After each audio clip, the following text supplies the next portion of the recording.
Hello and welcome to another episode of Adventures in Celluloid. I'm your host Corey, and I'm Josh, who is also the host. There's two of us, and Lee's not with us this episode. Yeah, I know that's very sad. We're gonna miss a lot of input here. Yeah. Anyway, we miss you, Lee. We love you. Come back, Lee. Please. Come back. He's not. He hasn't left the show. He's not here. He's absent today. He had to work. Yeah. Like his Who works? Yeah, who works? Like who works? There's no. That's why we watch movies. We watch movies about people who work. Yeah. So we don't have to do it. Like The Office. That's a TV show. But yeah people work it. Yeah, like we're gonna be talking about a movie today where the main character works. And what's his job? His job is the title of the movie. So what is his job? He is a Blade Runner. Yep. What is a Blade Runner, Josh? He just watched this for the first time. Yeah, I just watched this movie for the first time. Let's see. Han Solo was Han Solo. Who's in this movie?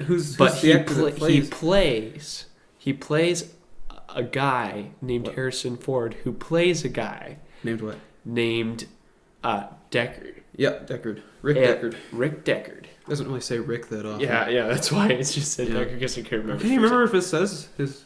I don't know if it says Rick in the. I don't remember. But anyway, he, from what I understood, and it had that rolling monologue in the beginning that kind of told you what the main thing was. Yeah. What the story was. So Deckard, from what I understood, Deckard's job was to find these creations called replicants. Yeah. And the replicants were replicas of people. Yeah. And some were murderous. And they committed crimes and stuff. So it was Deckard's job to go and put them down or to retire them. That's how they said it in the movie. To retire the replicants, the murderous replicants, by killing them, basically. Yeah. That was the whole thing. He paid attention. Okay. Yeah.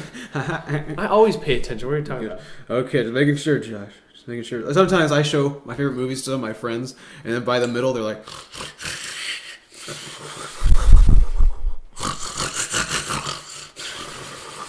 So, yeah. I see. It happens. I see. I understand. You're like my first film-minded friend. It's beautiful. You're the best, Corey. You're the best. Okay, so go through the plot here. Yeah, tell us the plot, Corey. Okay, takes place in Los Angeles in November 2019. Ex-police officer Rick Deckard, Harrison Ford, is detained by Officer Gaff, and I think it's pronounced Gaff. I can't remember his name being said out loud. The blue-eyed guy with the crazy blue eyes. Yeah. He's brought into his former supervisor Bryant, who's played by D.M. Emmett Walsh, and Deckard, whose job as a Blade Runner is to track down bioengineered beings, replicants, and retire them. He's informed that 4 of them have come to Earth illegally, and they're Tyrell Corporation Nexus 6 models, and they have only a 4-year lifespan and they may have come to Earth to try to extend their lives. That's why they might have come here. As I just said. So Deckard watches a video of Holden administering the Holden is another Blade Runner. He's administering the Voight-Kampff test to, he's administering the Voight-Kampff test to this test subject named Leon, and this Voight-Kampff test is designed to distinguish replicants from humans based on their emotional responses to questions. And it's like questioning, and it's meant to, it's meant to tell the differences between, like, they're almost robotic. They seem kind of robotic, but they also don't seem kind of robotic. Yeah. Yeah. If you notice that, like, I'm just gonna point this out so you can think about it a little bit, but a lot of this movie has to do with eyes. Yes. Like, eyes. You pick up on that? That they're like the window to the soul. Yeah. Like, throughout the movie, the replicants are shown as they did this cool effect with the camera by setting up a mirror, mounting a mirror on the camera at a 45-degree angle to shine light into the to the subject's eye to create this little glimmer effect. And they did that with the replicants to show them that to show the audience that the replicants were different than normal people. Like that's a huge theme of this movie. So when you watch this movie, if you haven't paid attention to the whole eyes thing, just pay attention. It's a big deal. It's like the Voight-Kampff test on the screen. The Blade Runner watches the eye of the test subject. Like there's pupil response and iris response and stuff to certain questions.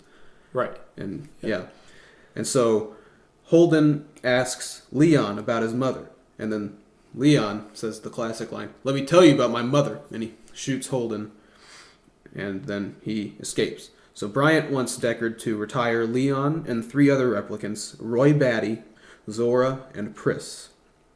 He initially refuses, but then Bryant ambiguously threatens him, so then he reluctantly agrees. So then Deckard begins his investigation at the Tyrell Corporation to ensure that the test works on Nexus 6 models. So while there, he discovers that Dr. Tyrell's assistant, Rachel, is an experimental replicant who believes herself to be human. And unlike these Nexus 6 he's after who know that they're replicants. Yeah, this movie is... It's noir. Yeah. Noir.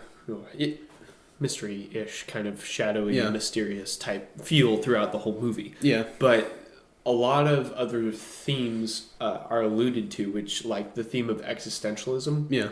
In terms of Rachel thinking like, but I'm real. And if you for you listeners and for you, Corey, too, if you've ever seen AI. Yeah. And how the kid thinks, but I'm real, right? Like, I thought I was real, but I guess I'm not. I'm artificial. Yeah. So, through the whole movie, Rachel's battling in between the whole, am I real or am I not real? Yeah. Yeah.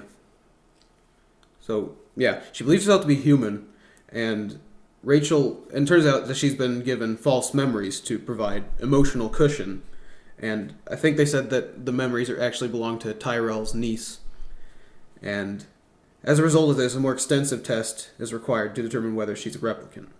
So then events are set in motion that pit Deckard's search for the replicants against their search for Tyrell to force him to extend their lives. So Roy and Leon being the 2 male replicants, investigate a replicant eye manufacturing factory run by, what's his name? James Hong. That's the actor. He shows up so briefly, but he's like in so many movies, and like I liked his appearance in this movie. Yeah, he's a great actor. Like I wish he had more screen time. Yeah, but you can recognize him like immediately by his voice. Yeah, like, he has such a distinctive voice. Like, have you seen Big Trouble in Little China?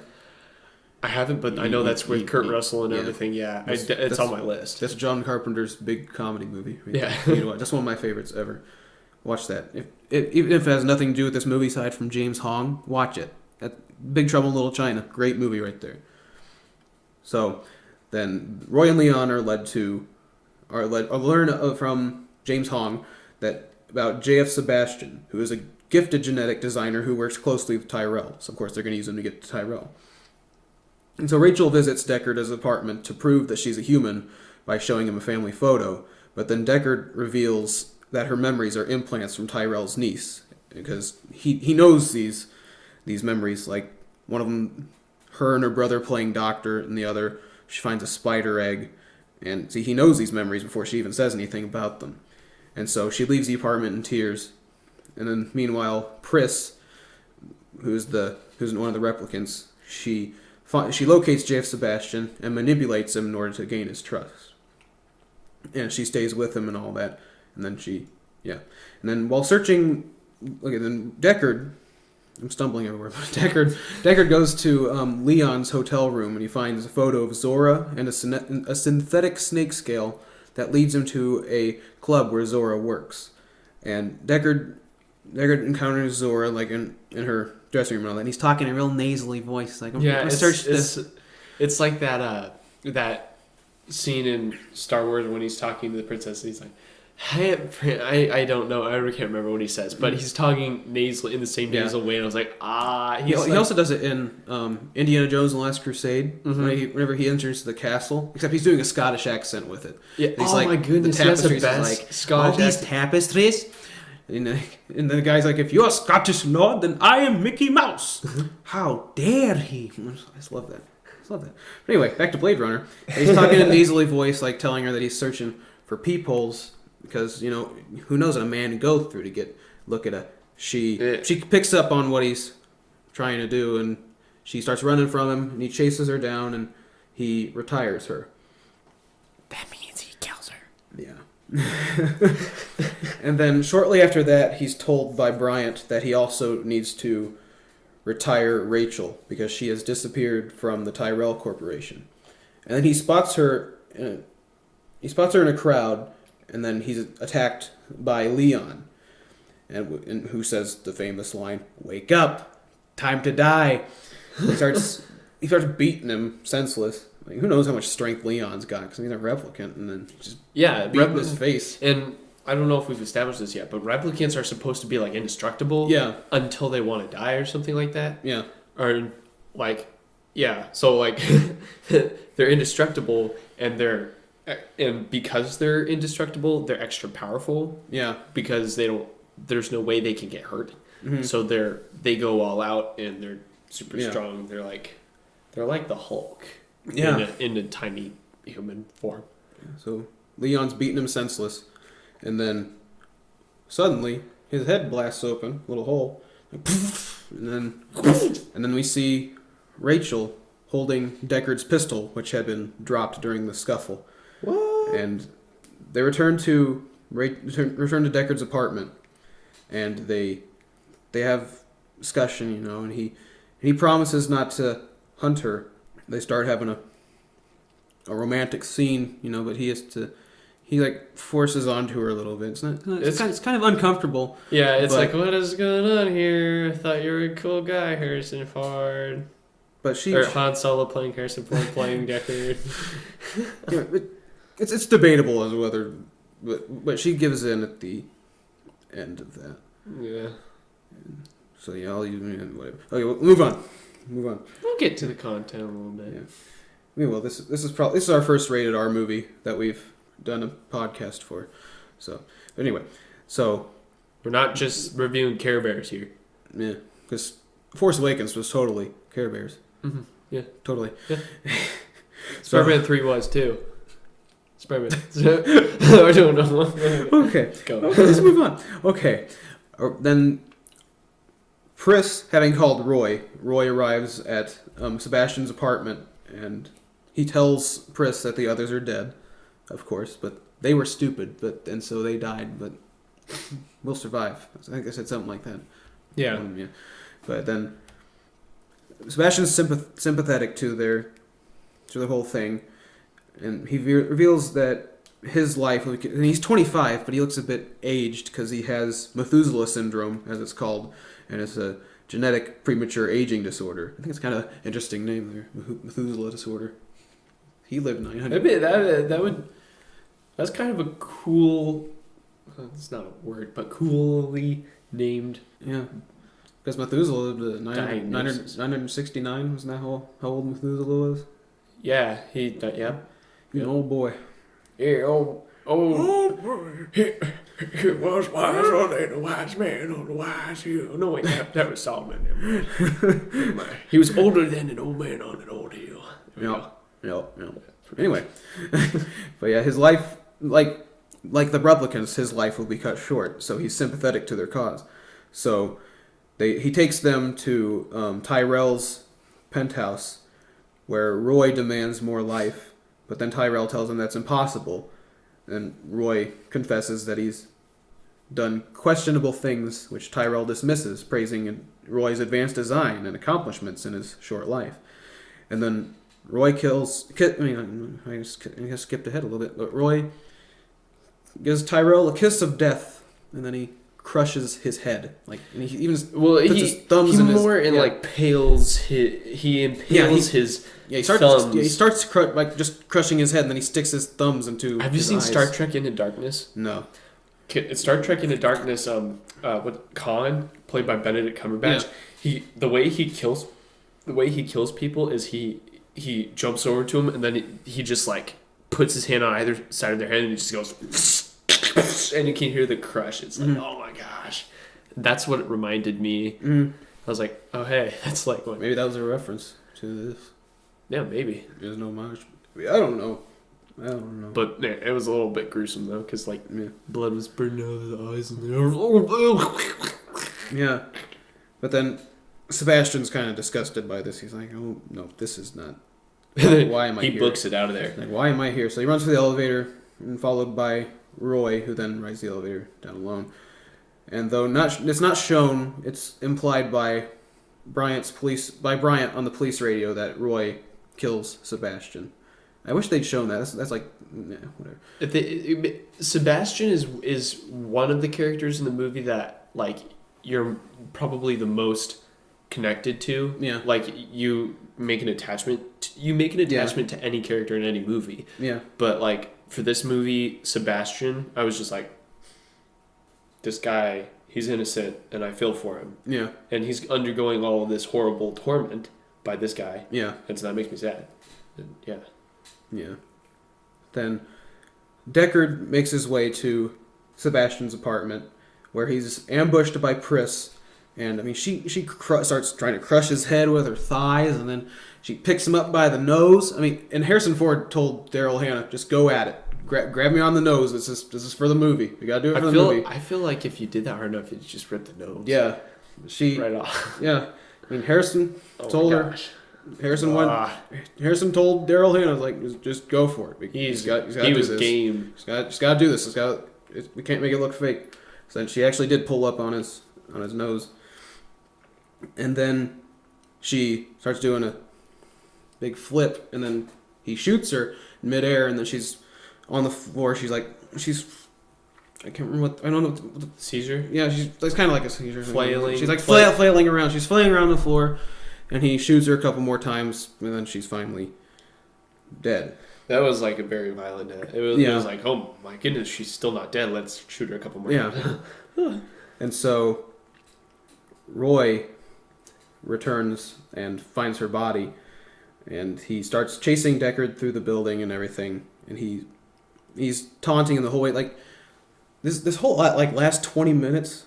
I mean from the moment that Deckard enters the apartment, the last 20 minutes of the film. Well, not like of the film, but like I'll talk about it in a minute. But he starts chasing Deckard through. He's saying all these iconic things, and he's like taunting him and stuff, and they end up on the roof.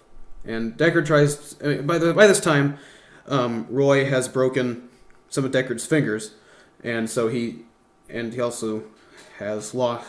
And he still has his gun. No, he lost his gun. Yeah, and then Deckard's got some broken fingers for two of the replicants he killed, and then he tries to jump onto an adjacent roof from the rooftop, but he doesn't exactly make it, and he's hanging off. And of course it's raining. It's raining through this entire movie, and so he's got two broken fingers, so he doesn't have hope there.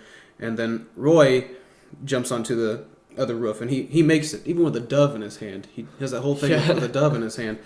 And wait, where do you get that dove? Because I missed that part. Probably. There was this whole room full of doves in the apartment. Huh, okay. And so as Deckard falls, but Roy grabs him by the wrist. But I forgot to mention this, but at one point when Roy was doing all this stuff, he shoves a nail through his hand. Yeah. And of course that nail is now stabbing Deckard as he's pulling him up. And then ouch. Yeah, and then it's just Deckard and Roy. They're just sitting there, and then Roy delivers his famous Tears in Rain monologue, and then he dies in front of Deckard, who's then just silent watching him, because I'll touch on that in a minute. But then Gaff shows up, and then whatever. I can't remember exactly what Gaff says, but then Deckard's response, like his first word in like past 20 minutes, finished. Yeah. And then Gaff throws his gun to him, and he says, "Too bad she won't live, but then again, who does?" And then Deckard returns to his apartment, cautiously, of course, and he finds the door, because he finds the door ajar. The door turned into a jar. He finds the door had been turned into a jar. Yeah. And then he went over to it, opened it, and made himself a peanut butter and jelly sandwich. Continue, Corey. Yeah, it was quite interesting.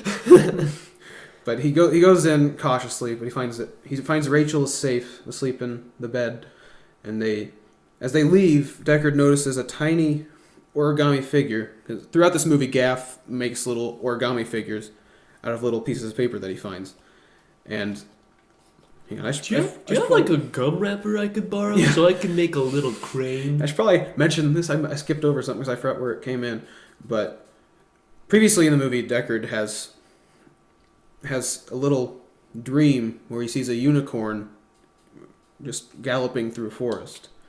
And this origami figure that he finds while leaving the apartment is a tiny unicorn. And it's which is Gaff's calling card, and Yep. and it brings him back to Gaff's final words, then who bet she won't live, then again who does? And then Deckard takes the origami figure and he goes into the apartment's elevator, and the credits roll as they go off into the unknown, Deckard and Rachel. But Yep.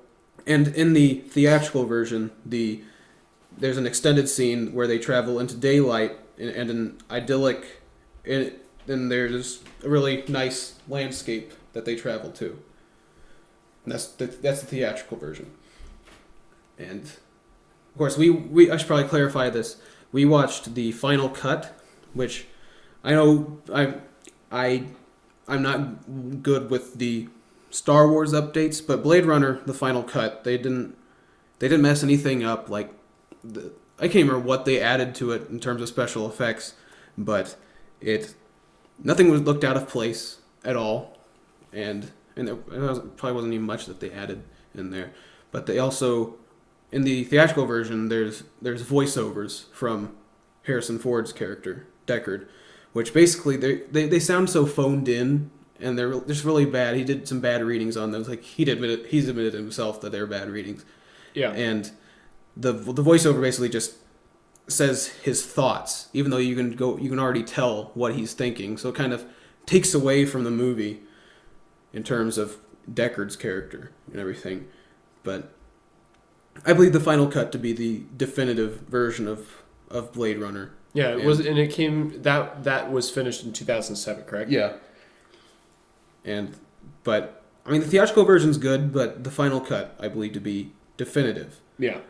And I mean, although I'm a big proponent of preserving the original version of films. Yeah. But sometimes I make exceptions, and Final Cut is one of them. But another difference between Final Cut and the Star Wars special editions is that the theatrical version of Blade Runner is readily available. It's still in print. You can still get it on any format. While the Star Wars special editions, George Lucas has forced onto us, and he did, the theatrical versions. But the availability of the theatrical version is good. That's what Blade Runner's done. So it's not. Yeah. I mean, I'll still watch the theatrical version. The theatrical version is still good, but I also like the ambiguous ending of the final cut, because you don't know where Deckard and Rachel go. Yeah. And before I get on to anything else, what they're making a sequel to Blade Runner. Are they? Yeah, and Harrison Ford? Yeah, Harrison Ford's back. What, really? Yeah. Oh, and wow. Ryan Gosling is also in the cast. Those are two cast members they've confirmed. So I have no idea what it's going to be like, but I'm afraid. This movie does not need a sequel. Do you agree with me there? Especially it's been 33 years since this movie came out. Yeah. And it really didn't even need a sequel 30 years ago. Yeah. This is one of those movies that you just don't need a sequel. Yes. Right. Yeah. It's perfect as a standalone movie. Yeah. And you gotta realize that not all movies need a sequel. Yeah. Especially some movies do not need it at all. Yeah. And if you give one, then it could ruin it. Especially one so overdue. Overdue sequels there's a lot of good overdue sequels. Of course, The Force Awakens is great. I haven't seen it yet, but I hear Mad Max Fury Road was great. Because that one was 30 years late. Force Awakens was 32 years late. And a lot of late sequels can be good, but I honestly can't see Blade Runner sequel being good at this point. Yeah. because it's also based on one book, so I don't see what they're going to get out of it. I mean, Blade Runner was loosely based on Do Androids Dream of Electric Sheep, but I don't know what they're going to do with it. I'm kind of afraid, but we'll see what happens. Because Harrison Ford, I believe he said he likes the script, and so hopefully he knows what's up. He's Harrison Ford. But we'll see. We'll see. I'm afraid of it. Some of the notes you wrote down. This is your first time watching it. Yeah. So this is my first time watching it. I was making a quick comment about the music. The music was really good. I really liked the music. I knew you'd like it. There were some parts where it was real 80s-ish. Yeah. Which is not bad. Yeah. This was made in 82 after all. Yeah, it was made in 82. I mean, you can't blame it for like, oh no, I hate 80s music. This is horrible. No. It was made in the 80s. For the time, the 80s music was great. Yeah. And 80s music is okay sometimes.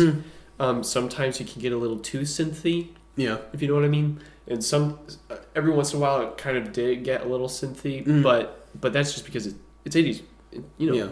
But there were certain parts throughout the film where like it was not totally it was synthesizer, but it did not sound 80s. Yeah. At all. It didn't sound 80s. It just sounded like the future.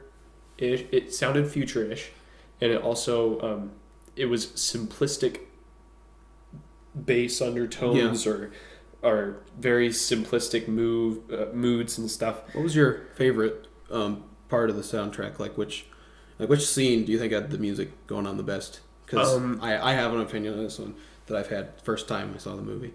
I liked all of the. It's gonna like sound bad, but I liked all of the stuff that didn't sound like 80s.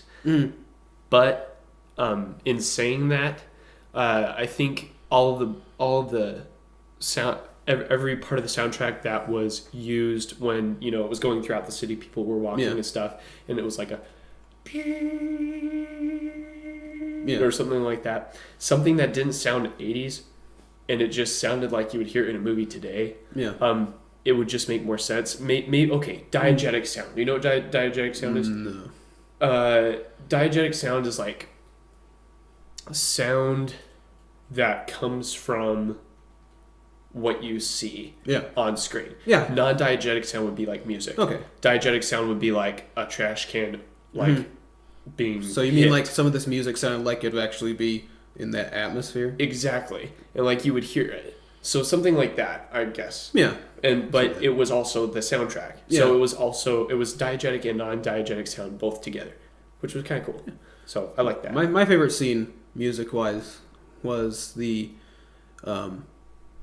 scene where it's their big intimate moment of I almost called him Han, of Deckard and Rachel, the saxophone.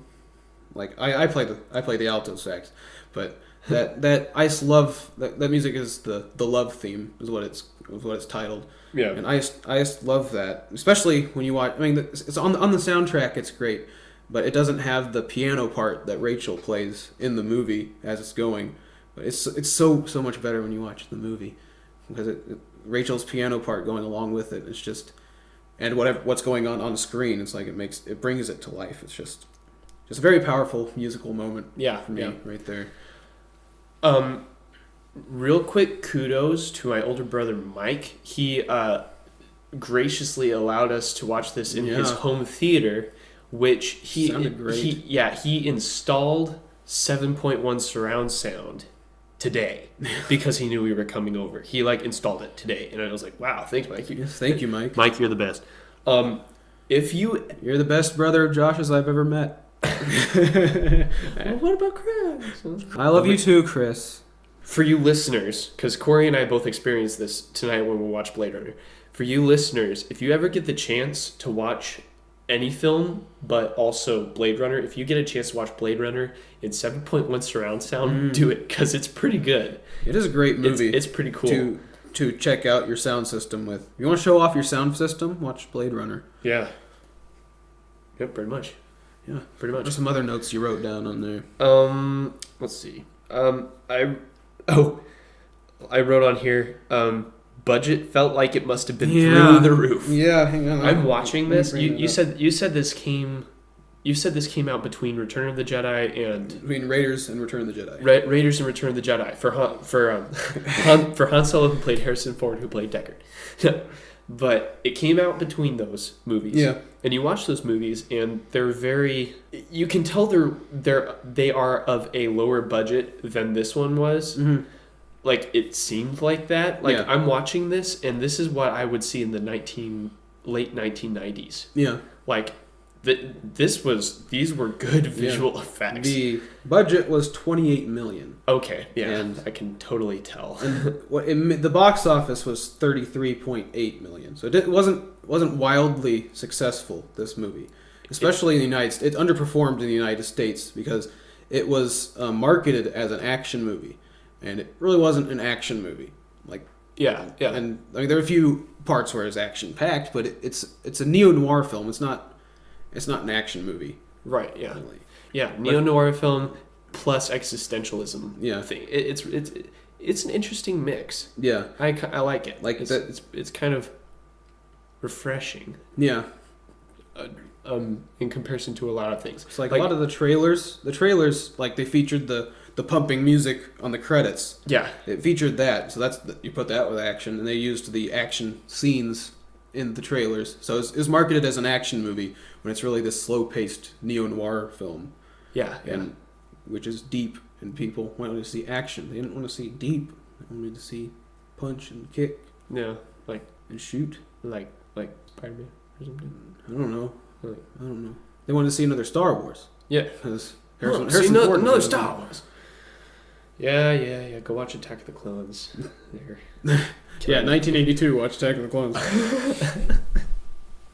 Because Harrison Ford is doing a lot of action-packed movies at this point. I mean, he's doing Star Wars, and now he's doing Indiana Jones, and this one's a little bit slower for him.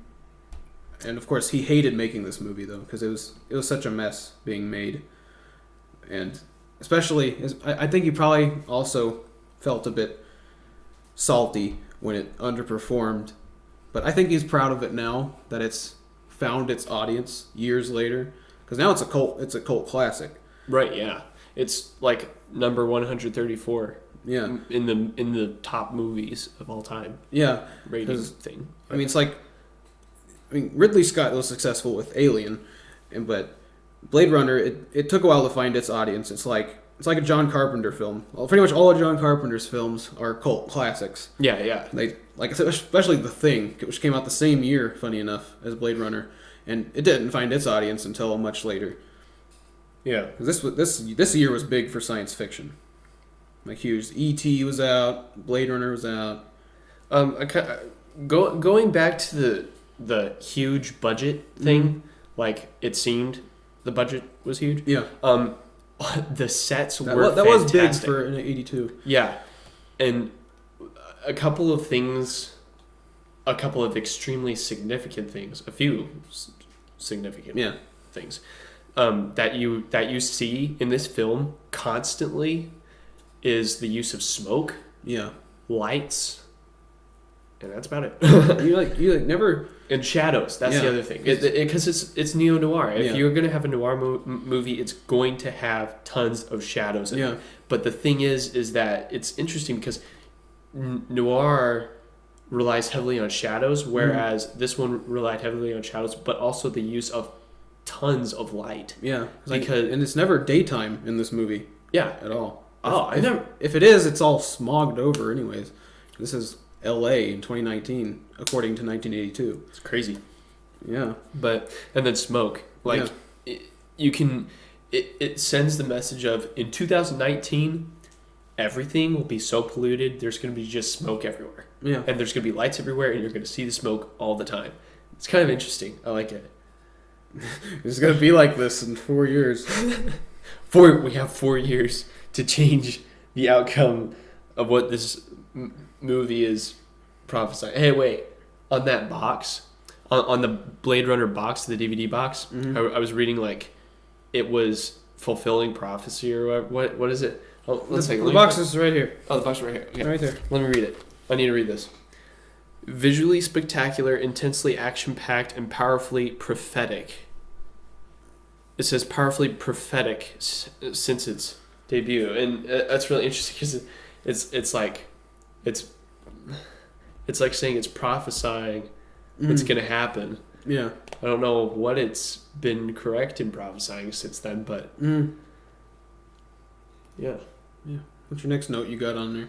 I think the only other note upon seeing this movie for the first time is that they're seeing. I was reading through trivia while I was watching this, and there were like a lot of unscripted things that were happening. Like there's one part where Sebastian scares Pris, I think. Yeah.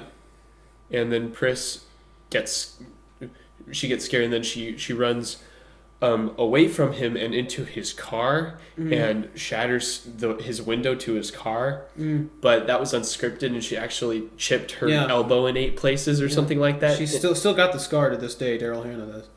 And oh my goodness, you watch the film and you watch her and it happen, and then she goes on and she finishes the shot so well. Her acting is so, like she holds it together so well. Like she's like in so much pain. Yeah, I love when actors do that because like this is related. So I'm gonna, even though it's not too related otherwise, but there's this Three Stooges short where Moe's on top of this table and he's working on something, but then Curly and Larry like chop the table in half while he's still on it. So then he moves on it and he falls, and Moe actually broke 2 ribs off from falling. Yeah. And he gets up, shaking his head, but then he still has the power to slap Moe and Curly. And then apparently, like right after that, he passed out. But he still had the power to slap them, finish that. That's crazy. And then they resumed filming like a week later. Anyway. Wow. Yeah. So, it was your first time. What did you think? Besides what you already stated. It was good. So this is my favorite movie. I feel like this is going on to quality, though. Should we do content first? Yeah, let's go ahead and do content. Okay, content. This is the first R-rated movie we've reviewed so far. Yeah. In terms of violence, there's when it does have violence, it's violent. Yes, it's pretty violent when it's violent. And it's pretty grisly violence too. It's not. I saw this first time when I was like 16, so it's okay. I didn't see it much younger, so I wasn't. Yeah. Let's see. I'd say that's about the age I'd suggest, like 16 or over. Yeah. It's rated for 17 and over, but I'd say it's okay for 16. Yeah. There's really not much language or anything. There's just something you really gotta watch out for though. First of all, in terms of like cussing, there's really not a whole lot. Not. But in terms of suggestive things, there is an extended scene of showiness that's actually very explicit. So if you know you're chillin' and you trust and you want like if my kid was 16, I would probably watch this with them anyway. Yeah. And look at me, son. This is not your eyes yet. Basically. But so I'd be very careful about that one part. Yeah. Because it is a very explicit part. Yeah. But respect women, Junior. Yeah. Respect them and view them. And listen to them. And you're never right. And always learn how to apologize. Okay. And open jars. And make peanut butter jelly sandwiches. Okay. So yeah, that's pretty much content right there. Yeah. It's thematic elements. Yeah. They're for a more mature audience. Yeah, like I don't think really anybody younger would even get the story. Yeah, it's like really only enjoyable if you're around 18-ish. Yeah. Like if you appreciate film, this is a film appreciating movie. Yeah, basically. Like some of the themes we should probably go over here. But like I said, like eyes. There's so much focus on eyes. Like you can tell through the eye whether someone's a replicant or not. And like even the owl, the artificial owl, it has glowing red eyes on it. Yeah. And when Roy kills Tyrell, he punctures his eyes when he's crushing his head, because like the eyes are the windows to the soul. And I have one here. It might be reaching low, but the use of the pulsating of lights. Yeah. When lights filter in and then they filter out, filter in, filter out. Like it's not distracting, but you can like lights are flaring everywhere. It's like I feel like it's almost signifying the battle of trying to figure out whether somebody is a replicant or not. Because sometimes you think, oh, this person's a replicant. No, probably no. They're a replicant. Oh no, and that's probably reaching. But it's the whole shedding light on the subject and then the lights going away, the lights coming back. It seems as though it's referencing the uncertainty. Yeah. That's the word I'm looking for. The uncertainty of what people are trying to figure out, basically. Yeah. And I've got a question for you. Since it's your first time watching it. This is a subject of debate for years. Deckard.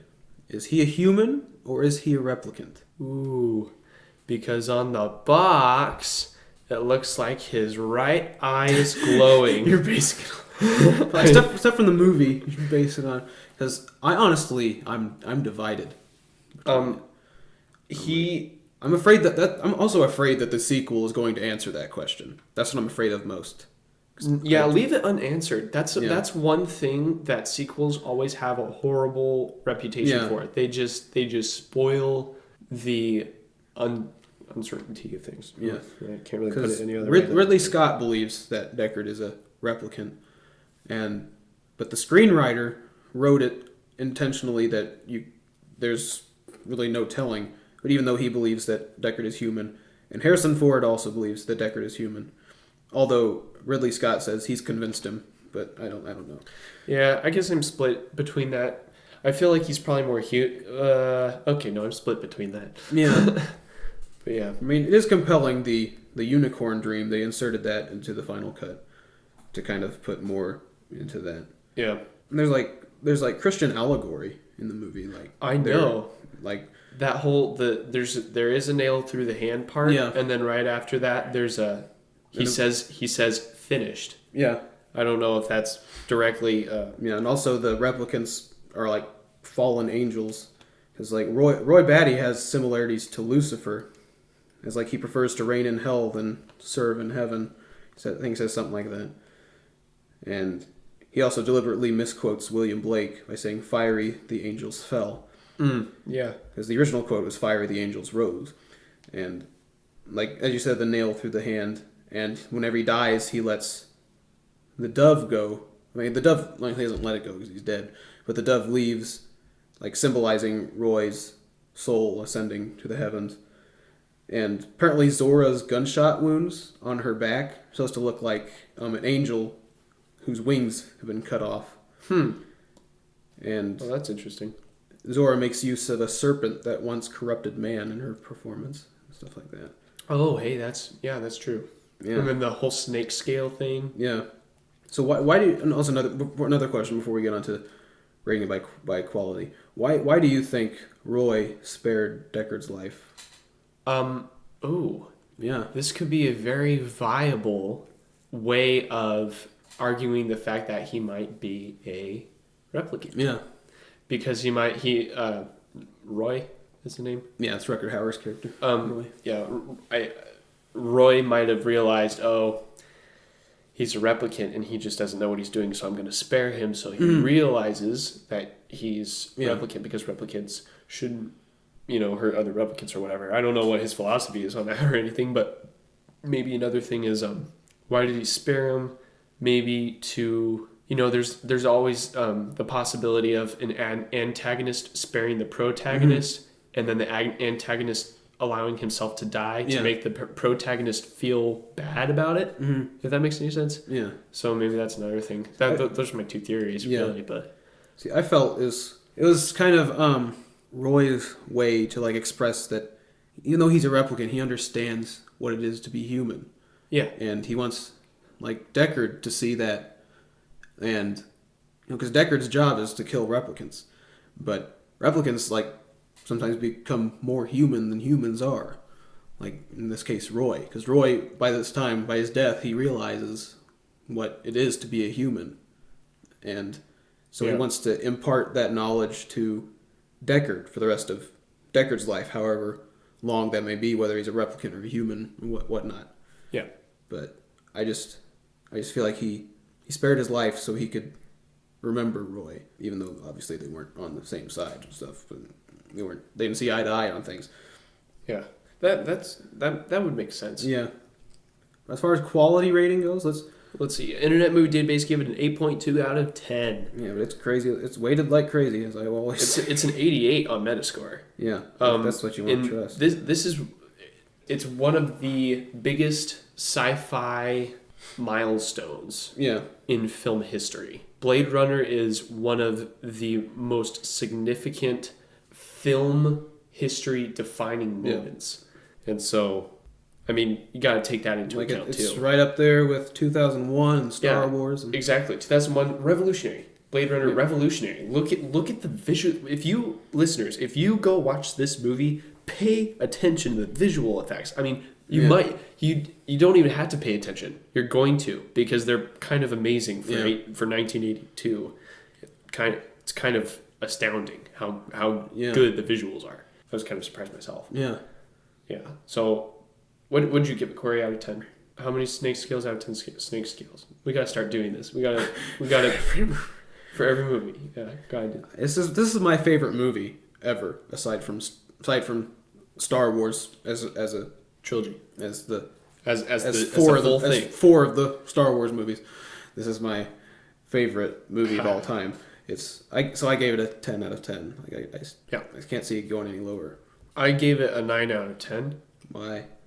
What cost it a 1? What cost it one of them? I personally like it when it had a great plot, but I like it when the plot takes off. The plot took off from the very beginning, but I like it when the plot takes off and then it keeps growing and growing and growing and growing and growing and growing until like there's a defining moment where it just rips apart all you ever knew about the movie. And you know, like a guest said on one of our recent podcasts that they never give a 10 out of 10 on anything. Yeah. Because a 10 out of 10 has to be like either their favorite movie or one of the best movies ever made. And it's not my favorite movie, although it's a great movie. Yeah. And it's, in my opinion, it's not one of the, it is one of the best movies ever made, but I gave it a 9 out of 10 because I'm like, okay, keep it rolling. Yeah. Go. Yeah. Like, I'm kind of an action person. How'd you feel about Citizen Kane? I've never seen that. You never seen Citizen Kane? I've never seen that. I need to see that. It's like one of the greatest movies we need ever made. To do that. Yeah. But 9 out of 10 is close to... 10 is God status. Yeah. 9 is close to God status. Yeah. And you didn't give it an 8, Mr. Starman. You know what? Starman... 8 means I'll watch it. 8 means I'd be willing to watch it like 4 times. I'm never going to let that go until we have a bigger disagreement. Yeah, I hated Citizen Kane. You didn't see Citizen Kane. Ah, darn it, right. I forgot. No, but yeah. I forgot what I even gave Citizen Kane. So 9 out of 10 is good in my book. So yeah, this is a great quality movie. It's a pretty... If you like film noir, it's pretty exciting, actually. Yeah. If you like noir, it's exciting. Am I saying that right? Yeah. Noir. Or if you're French, noir. If you like film noir, go watch this movie. It's pretty great. That's a dumb French accent. Yeah, I know. It's terrible. I wasn't even trying for French accent. But okay. I am worried about the sequel, though. Are you worried about the sequel? Yes, I didn't know. I am very worried about the sequel. I didn't know they were making a sequel. Yeah. And now I'm kind of scared. Harrison Ford says the script is good. I think he actually said it's the best thing he's ever read. Really? So let's at hope. Least I hope it's well written. Yeah. I hope they have good exposition. But the one thing is that Ridley Scott isn't directing it. He's taking the producer's chair on this one. So that's also making me kind of iffy because he was going to direct it, but then he's like, "I'll do Prometheus 2 instead." I'm like, "What? Why? Why'd you do Prometheus 2 instead of Blade Runner 2? You waited 30 years to make a sequel to Blade Runner. You're going to direct it?" I'm worried. I'm worried, Josh. Yeah, I don't even know when. They haven't started filming it yet. I think they're going to start next year, 2016. I think that's when they're going to start filming it. But that'd be funny if it comes out in 2019 when the original took place. Stay tuned, see what happens. Yep. Anyway. All right. What's the quote we're ending with, Corey? The rain quote? How can we even get that one into here? Just remember, if you ever cry in the rain, nobody's going to see your tears. So just stop. Stop crying. That's depressing. So we'll see you next episode.